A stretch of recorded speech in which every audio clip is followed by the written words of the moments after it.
Coming up on Mountain News this morning, more Kentucky businesses express their feelings about the tax changes coming in the new year. And as you prepare to set out on your Christmas journey, it's important to be prepared in case we do see some winter weather. Dedicated to Eastern and Southern Kentucky, this is WYMT Mountain News this morning. Welcome back. The time is now 5:34, and let's check in with Brandon Robinson for a look at your forecast this morning.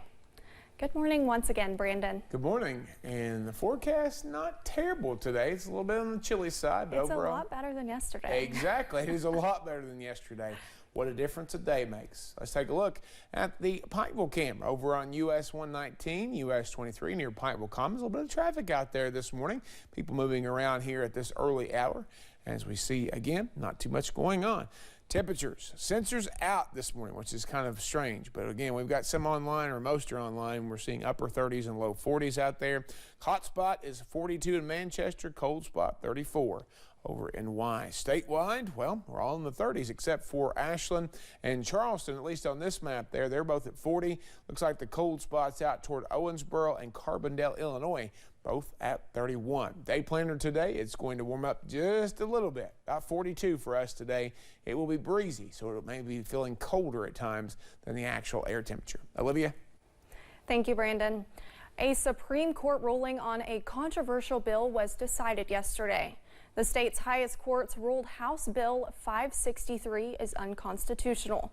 It looked to set up funds families could use to attend schools outside their districts. Donors would have funded those accounts in exchange for tax credits.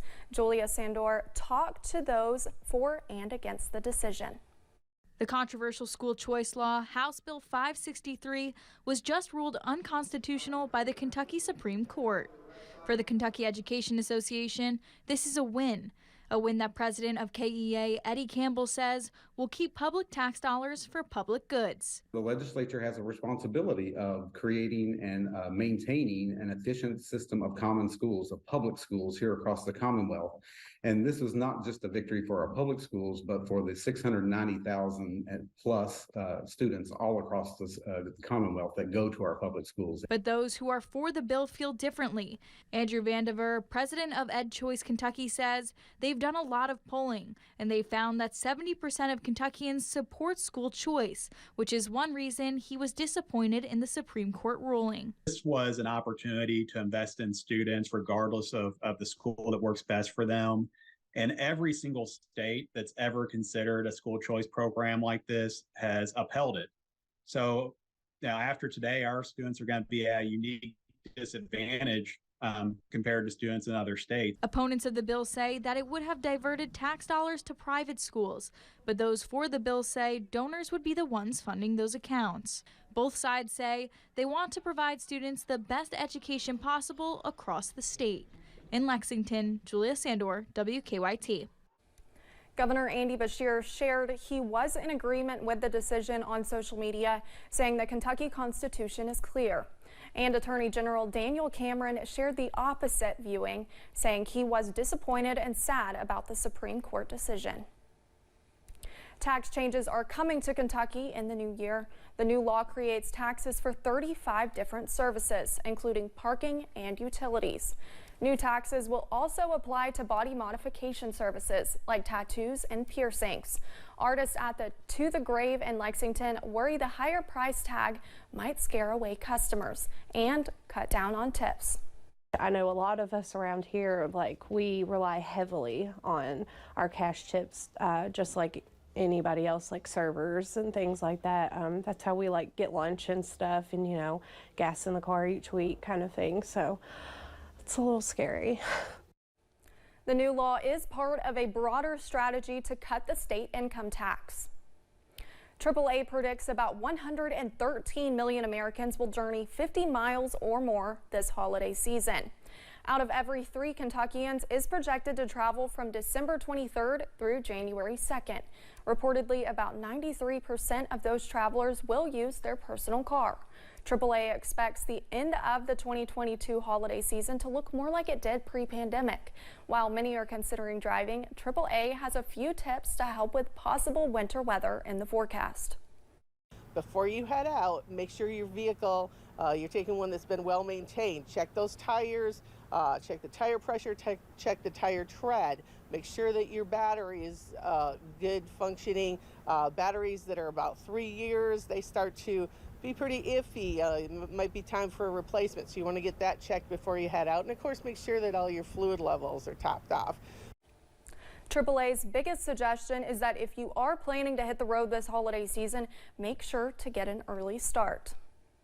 A family in Martin County had their home broken into while out of town on Sunday. Early Sunday morning, Heather Spence was on a weekend getaway in Tennessee with her 3 children. When she woke up, she noticed her phone had alerted her movement in her house. Soon after, she sent a friend over to check on her home, who reported that every present under the tree and other valuables were taken. So I go in there and I see a picture. So I send someone up here to check on my house. And he noticed that everything was gone. Like my little boy's dirt bike was sitting out here on the porch. It's gone. The PlayStation 4 is gone. The iMac computer, everything. The security camera was able to capture this blurry photo. Officials urge you to call Kentucky State Police Post 9 if you are able to recognize the person you see to the left of the image. A man was arrested in London yesterday after he tried to run from police on a bulldozer. Officials were able to pull the door open and remove 40-year-old Casey Reed from the cab. He now faces multiple charges, including fleeing or invading police and resisting arrest. He was also charged with various bench warrants. A former Eastern Kentucky teacher who ran a cockfighting operation has been sentenced to 1 year and 1 day in jail and fined $95,000. The Lexington Herald reports 73-year-old Millard Oscar Hubbard pleaded guilty to conspiracy to defraud the U.S. Court records reveal Hubbard owned a cockfighting venue in Clay County called Riverside. The venue had stadium-style seating, storage areas for roosters, several fighting pits, and a concession stand. Hubbard's next sentence includes 6 months on home arrest after he leaves jail.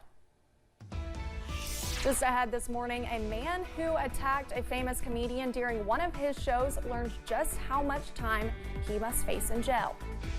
All eyes are on next week as we track a possible system just before the Christmas holiday. Excuse me, got choked there for a second. I'll have the latest forecast in about 3 minutes.